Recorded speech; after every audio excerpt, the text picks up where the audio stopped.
Welcome to Coffee Break with K.A. and Dana. We're brought to you by the Lesbian Talk Show. I'm K.A., a lesbian romance author, and in my past life, a counselor and a social worker. And I'm Dana, an avid reader, coffee connoisseur, recovering alcoholic, and a graduate of the School of Hard Knocks. Grab a cup of coffee, pull up a chair, and join us for a meaningful conversation from a lesbian perspective.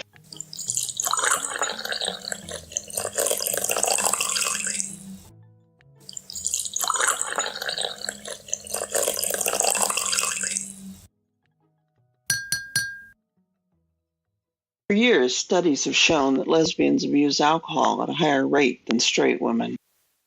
In our first episode, Dana and I will discuss the problem of alcoholism in our community.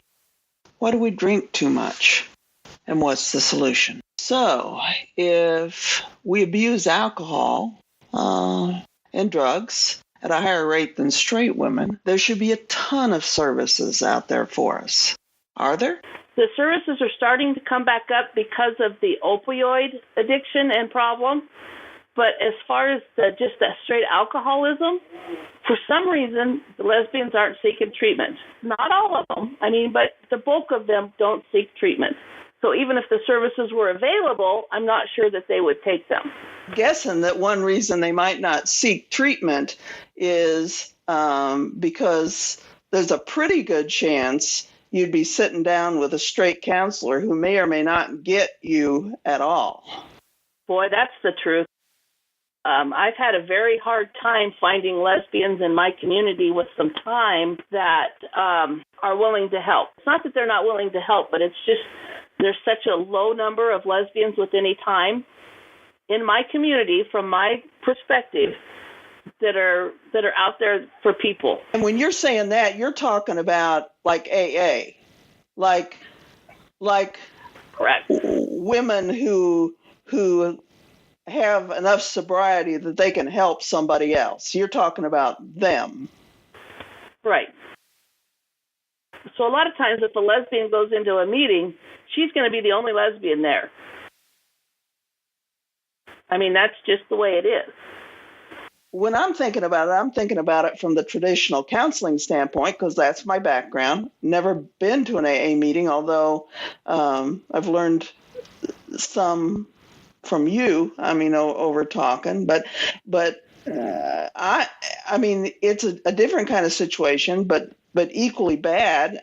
All the, so many therapists, if you wanted to go the traditional route for help, you're going to have a hard time, I think, finding either a straight therapist who really did get you and could help, or a lesbian who really got you but had training.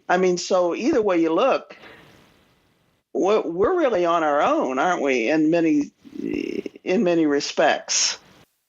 I was very fortunate when I first got sober to have a lesbian sponsor. And God bless her. I was not in the beginning I was not easy. But she moved and I moved. And then I've had straight sponsors up until this last one that I've had now for about a year, because there just wasn't any lesbians with time. But 23 years and in, I would think that was less important. Oh, no. It's not less important. It's probably more important because I still have my same alcoholic brain. And my first sponsor taught me first thought wrong, because I can get a thought in my head and be just as sick as any newcomer that I've ever worked with. Because I still think my brain has been saturated with alcohol for so long, because I still haven't been sober as long as I drank. So for me, I still get that sick thinking, and I also have the mean girls in my head that tell me things that aren't true, but because I think them, I believe them. And those are the kind of things that the mean girls, the committee in my head that tell me things. And they've got a name? Mean Girls. Wow. The mean girls tell me I'm not enough, or I'm broken, or I can't do something. Yeah, I think lots of folks have that little voice in their head, the little voice that often doesn't have a name that tells them they're not good enough, that they're broken. I mean, for even those that don't have a drinking or addiction issue in our community, I think many of us hear that little recording that somehow we're defective in some way. Right. Just for being us. So I get that. But so they actually have a name, like everybody else knows who you're talking about if you say the Mean Girls have been doing their thing. Yeah, absolutely. You know, kind of a funny story. When I was new in sobriety and they talked a lot, because I'm a visual person, my sponsor would have me get a used butter dish, visualize putting my committee in the butter dish, and I put it in the freezer. Shut my committee or my Mean Girls up. So at one point, my ex came to me and asked, why are there 1,000 butter dishes in our freezer? Well, that's my Mean Girls. I don't have to put them in the freezer anymore, but they still talk to me. So your wife now doesn't have to, push the hamburger over to make room for you. You've figured out a new method? Yes.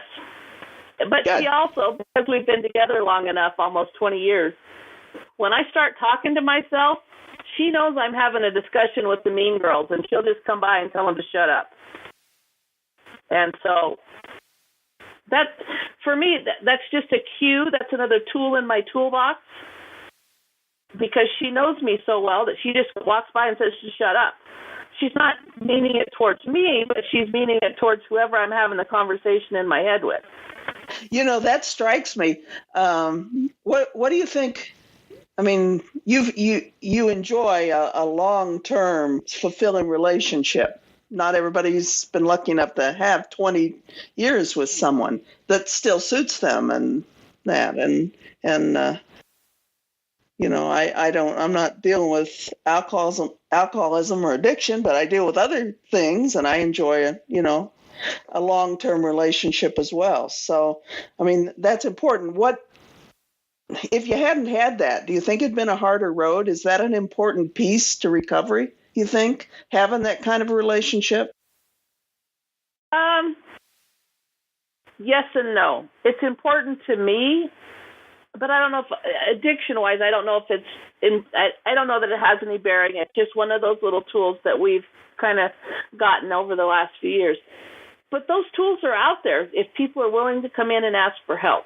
I have many tools in my toolbox that don't have anything to do with my wife. And you have to, I imagine.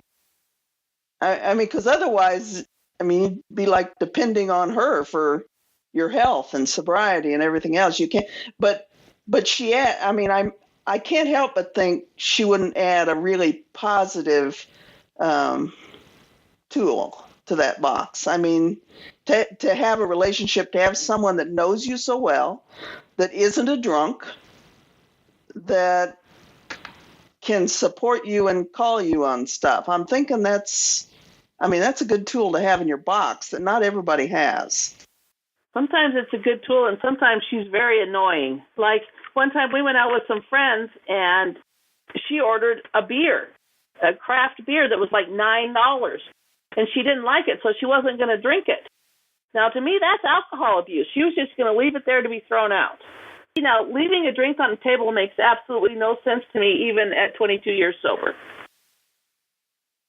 That's it in a nutshell, isn't it? That really is it.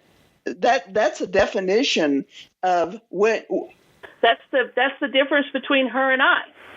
She can order a drink and not finish it. But if I imagine we've got some listeners who are wondering, do I have a problem? I don't have a problem. Because I imagine there's that denial that you go through for a while before you finally admit it's an issue and try to get some help. So for those people who are wondering, I was just thinking of an easy way to know. And that's one little easy way to know, isn't it? If you can leave the drink, and that's okay with you. but I mean that kind of suggests that's why you're in recovery and you still see yourself as an alcoholic and always will, and that's why the person who doesn't see themselves that way, doesn't struggle with it, like your wife, can drink the beer. It doesn't taste good or whatever, and just leave it. Even if it didn't taste good, I would have drank it because I paid $9 for the damn thing. So we've talked about alcoholism and to a certain extent addiction, but we've not really talked about where a person might go for information if they think they may have a problem or they're worried that someone they love might have a problem. There's some websites that you can go to find out, if you want to self-diagnose. You can go to the Alcoholics Anonymous website, which is aa.org, or you can go to the ncadd.org, and that's where you're going to find this Am I an Alcoholic self-test. Either one of those, it'll just give you information, and with information, things can start to change. That's absolutely right. You can't go wrong with information. And in addition to the resources that Dana just discussed, you can also find help through your local hospital or mental health clinic.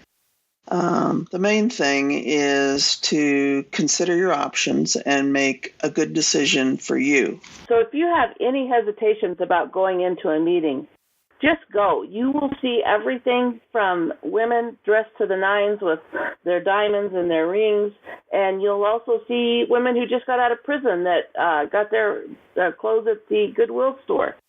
There's all type of people. You will not believe the people you will see when you sit in a meeting of Alcoholics Anonymous. Alcoholism doesn't just have one type.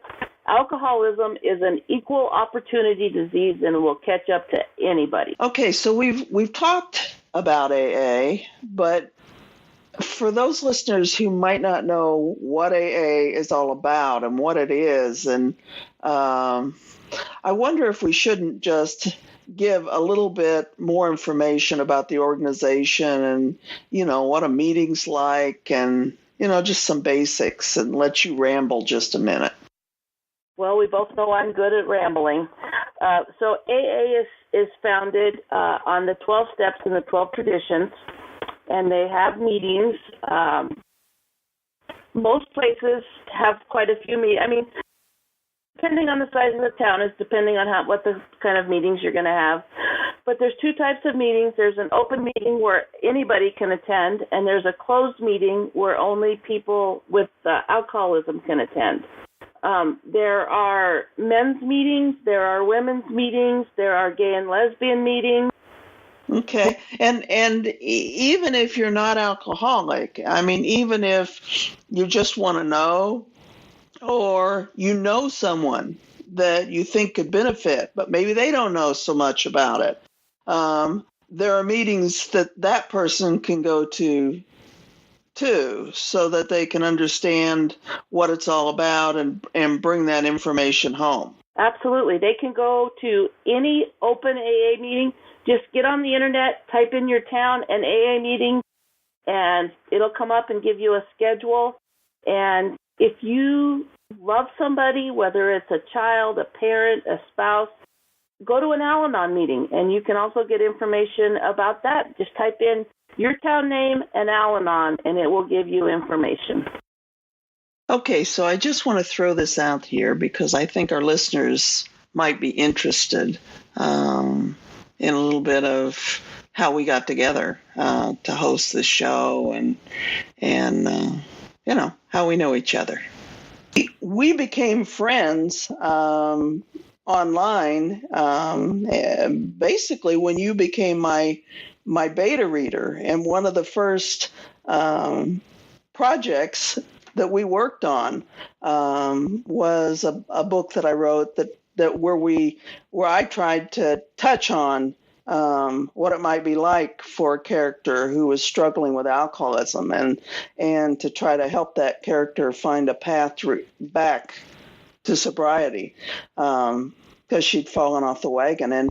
And that's Blue Ice Landing. And you baited for me on that and consulted and And in fact, the secondary character in that novel, the protagonist's AA sponsor, was named in your honor. That's Dane. So we've come to the end of an episode, and it's time to do what we'll do at the end of each episode. Recommend a book and a movie. We're recommending Blue Ice Landing. There'll be a link to the book on the website. And we're recommending 2 movies this week because Dana couldn't make up her mind. 28 Days and Thanks for Sharing. You'll find a link to those as well. Also, at the end of each episode, we'll answer a question from one of our listeners. If you'd like to send us a question, you'll find a link to our email address on the website. So this week, we have a question from Sheena. Is addiction genetic? Like, are there genes that make it more likely for you to get addicted to something? Yes, I do believe that there is a genetic component to addiction. I know for me, and this is just my personal experience, my dad's side of the family, my grandfather drank, although I never saw him drunk. I've heard stories. But all 3 of his kids, which was my dad, my uncle, and my aunt, had issues with alcohol at one time or another, and my father died from alcoholism. And on my mom's side, both of her parents were alcoholics. Now, my mom doesn't drink often, so I don't know why she can put it away and I couldn't.